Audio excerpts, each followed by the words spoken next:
नाजरीन गिरामी, पाकिस्तान का मुआशी हुब और रोशनियों का शहर कराची हमेशा से ही खबरों की जीनत बना रहता है। कभी अपने सियासी हालात की वजह से तो कभी अपनी बेपनाह कारोबारी सलाहियतों की बदौलत। लेकिन पिछले कुछ अरसे से रियल एस्टेट और कंस्ट्रक्शन की दुनिया में एक नई बहस ने जन्म लिया है और वो है कराची में पाकिस्तान की सबसे बड़ी और ऊंची इमारत बनाने का मंसूबा।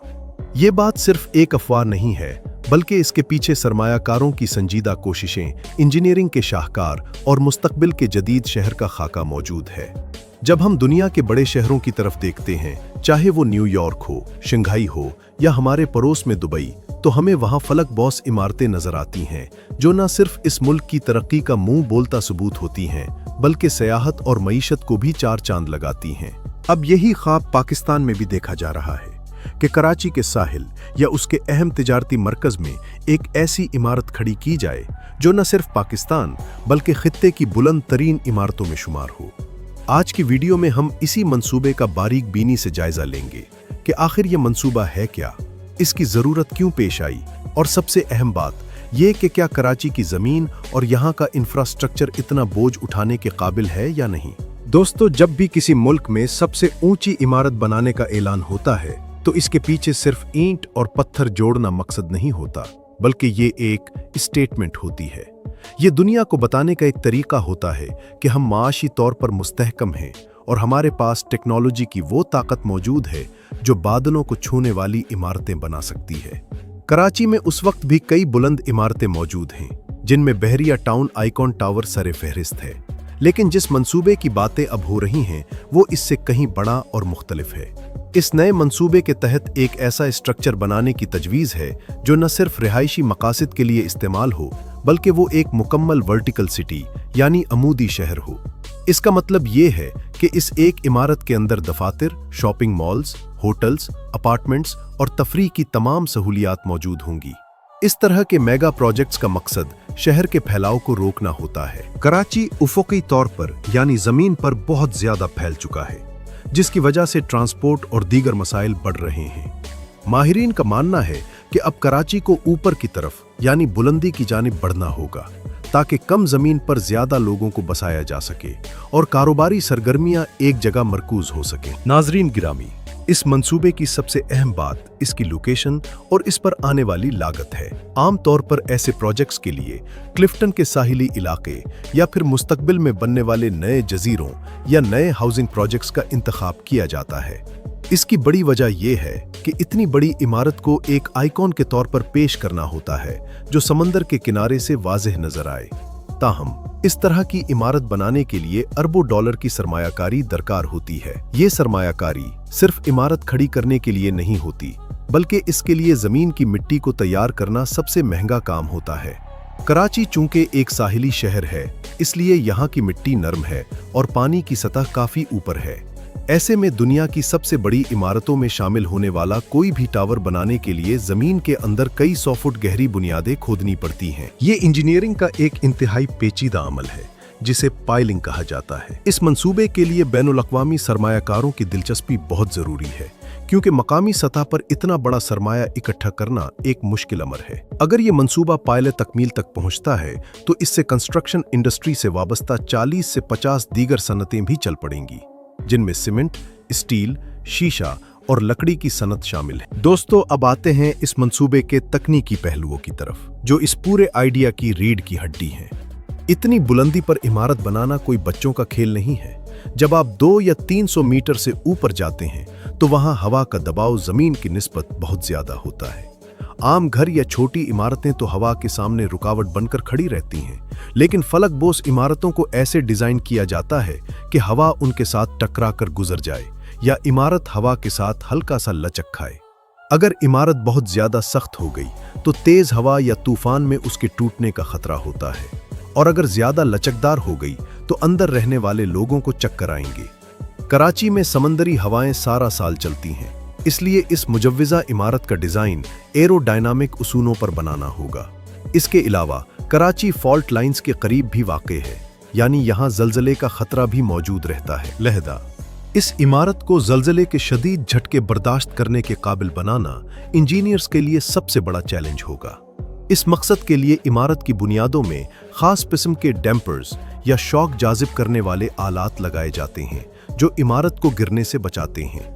ये टेक्नोलॉजी महंगी जरूर है, लेकिन इसके बगैर इतना बड़ा मंसूबा शुरू करना खुदकुशी के मुतरादिफ होगा। नाज़रीन गिरामी, इस शानदार मंसूबे के फवायद अपनी जगह, लेकिन इसके साथ जुड़े ज़मीनी हक़ाइक़ और मसाइल को नज़रअंदाज नहीं किया जा सकता। कराची का सबसे बड़ा मसला इस वक्त पानी और सीवरेज का निज़ाम है। शहर के बेशतर इलाके पहले ही पानी की बूंद बूंद को तरस रहे हैं। एक ऐसी इमारत जहां हजारों लोग बैक वक्त मौजूद होंगे, उनके लिए रोजाना लाखों गिलन पानी की फराहमी कैसे मुमकिन होगी? क्या इस इमारत का अपना डीसैलिनेशन प्लांट होगा जो समंदर के पानी को मीठा करेगा, या ये भी शहर की पहले से कमजोर लाइनों पर बोझ बनेगी? यही सवाल बिजली का भी है। पाकिस्तान में तवानाई का बुहरान वक्तन फवक्तन सर उठाता रहता है। इतनी बड़ी इमारत को 24 घंटे बुलाता तुल बिजली चाहिए होती है, खास तौर पर इसकी लिफ्टों और एयर कंडीशनिंग सिस्टम के लिए। अगर खुदा नखास्ता ऐसी इमारत में बिजली फेल हो जाए और जनरेटर्स काम न करें तो 50वें या 60वें मंजिल पर फंसे लोगों का क्या होगा? ये वो अमली सवालात हैं जो इस मंसूबे के नाक़िदीन उठा रहे हैं। डेवलपर्स को इस इमारत का खाका पेश करने से पहले उन बुनियादी सहूलियात का खुदकार निज़ाम बनाना होगा, ताकि ये प्रोजेक्ट शहर के बाकी निज़ाम पर बोझ बनने के बजाय अपनी मदद आपके तहत चल सके। दोस्तों, ट्रैफिक का निज़ाम भी एक ऐसा पहलू है जो इस मंसूबे की कामयाबी या नाकामी का फैसला कर सकता है। हम देखते हैं कि कराची के अहम तिजारती मराकज़ में पार्किंग और ट्रैफिक जाम का मसला कितना संगीन है। अगर शहर के वसत में या किसी मसरूफ शाहरा पर इतनी बड़ी बिल्डिंग बनती है तो वहां रोजाना हजारों गाड़ियां आएंगी। अगर इस इमारत के अंदर कई मंजिला पार्किंग ना बनाई गई और बाहर सड़कों को चौड़ा न किया गया तो ये इलाका ट्रैफिक के लिए एक डरावना ख्वाब बन जाएगा। जदीद दुनिया में जब ऐसे मेगा स्ट्रक्चर्स बनते हैं तो उनके साथ मास ट्रांजिट सिस्टम या मेट्रो स्टेशंस को जोड़ा जाता है, ताकि लोग अपनी गाड़ियों के बजाय पब्लिक ट्रांसपोर्ट के जरिए वहां पहुंचें। क्या कराची के इस मंसूबे में ट्रैफिक इंजीनियरिंग का ये पहलू मद्देनजर रखा गया है? ये देखना अभी बाकी है। इसके अलावा तामीराती मरहले के दौरान हजारों मजदूरों, इंजीनियरों और आर्किटेक्ट्स को रोजगार मिलेगा। ये प्रोजेक्ट पाकिस्तान में हुनरमंद लेबर पैदा करने का भी सबब बनेगा, क्योंकि इस सतह की तामीरात के लिए कारकुनों को जदीद टेक्नोलॉजी सीखनी पड़ेगी, जो बाद में पाकिस्तान के दीगर प्रोजेक्ट्स में काम आएगी। दोस्तों, माहौल भी एक ऐसा मौजू है जिस पर अब पूरी दुनिया में बात हो रही है। कंक्रीट के ये बड़े बड़े जंगल शहर के दर्जा हरारत में इजाफे का सबब बनते हैं। शीशे की बनी हुई ये इमारतें सूरज की गर्मी को जज्ब करती हैं और उसे वापस माहौल में फेंकती हैं, जिससे अर्बन हीट आइलैंड का असर पैदा होता है। कराची में पहले ही गर्मी की लहरें शिद्दत इख्तियार कर रही हैं, इसलिए इस नए मंसूबे के डिजाइन में ग्रीन बिल्डिंग के उसूलों को अपनाना होगा। इसका मतलब ये है कि इमारत में हवा की कुदरती गुजरगाहें हों, शीशे ऐसे हों जो गर्मी को अंदर आने से रोकें, और इमारत के मुख्तलिफ हिस्सों पर पौधे और दरख्त लगाए जाएं ताकि ठंडक बरकरार रहे। अगर हमने रिवायती तरीके से सिर्फ शीशे और स्टील का टावर खड़ा कर दिया तो ये माहौल के लिए नुकसानदेह साबित होगा। आजकल दुनिया भर में ऐसी इमारतें बन रही हैं जो अपनी बिजली खुद सोलर पैनल्स के जरिए पैदा करती हैं और बारिश के पानी को जमा करके इस्तेमाल के काबिल बनाती हैं। पाकिस्तान के इस सबसे बड़े मंसूबे को भी माहौल दोस्त टेक्नोलॉजी का नमूना होना चाहिए। नाजरीन गिरामी, इस मंसूबे का समाजी पहलू भी नजरअंदाज नहीं किया जा सकता। अक्सर देखा गया है कि ऐसे हाई क्लास प्रोजेक्ट्स अमीर और गरीब के दरमियान फर्क को मजीद वाज़ेह कर देते हैं।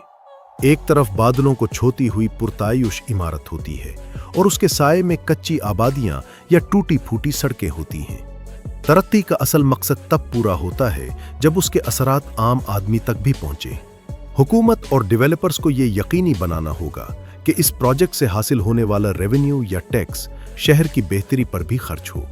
ऐसा न हो कि ये इमारत शहर के अंदर एक अलग जजीरा बनकर रह जाए जिसका कराची के आम शहरियों से कोई ताल्लुक न हो। इस मंसूबे को कराची की पहचान बनना चाहिए, न कि सिर्फ अशराफिया की तफरीह का। इसे अवामी मकामात, पार्कों और ऐसी सहूलियात के साथ जोड़ा जाना चाहिए जहां आम शहरी भी जा सकें और इस कौमी तरक्की पर फख्र महसूस कर सकें। दोस्तों, दुनिया में टेक्नोलॉजी बहुत तेजी से बदल रही है। आज जो इमारत सबसे ऊंची है, कल कोई और मुल्क इससे ऊंची इमारत बना लेता है। इसलिए सिर्फ ऊंचाई के पीछे भागने के बजाय हमें क्वालिटी और पायदारी पर तवज्जो देनी चाहिए। कराची में बनने वाली ये इमारत सिर्फ हाइट में रिकॉर्ड न तोड़े, बल्कि जिद्दत, मजबूती और सहूलियात में भी अपनी मिसाल आप हो। इस मंसूबे के लिए जो टाइमलाइन या वक्त दरकार होगा वो भी कम से कम 5 से 7 साल हो सकता है। इस दौरान सियासी इस्तेहकाम और पॉलिसियों का तसलसल बहुत ज़रूरी है। अक्सर हमारे यहाँ हुकूमतें बदलने के साथ ही बड़े प्रोजेक्ट सर्द खाने की नज़र हो जाते हैं। सरमायाकार इसी वक्त पैसा लगाएंगे जब उन्हें यकीन हो कि हुकूमत बदलने से उनके प्रोजेक्ट पर कोई कानूनी या इंतज़ामी रुकावट नहीं आएगी। आपकी इस बारे में क्या राय है? क्या कराची को वाकई ऐसी फलकबोस इमारतों की ज़रूरत है या हमें पहले बुनियादी मसाइल हल करने चाहिए? अपनी राय का इजहार कमेंट सेक्शन में ज़रूर कीजिएगा।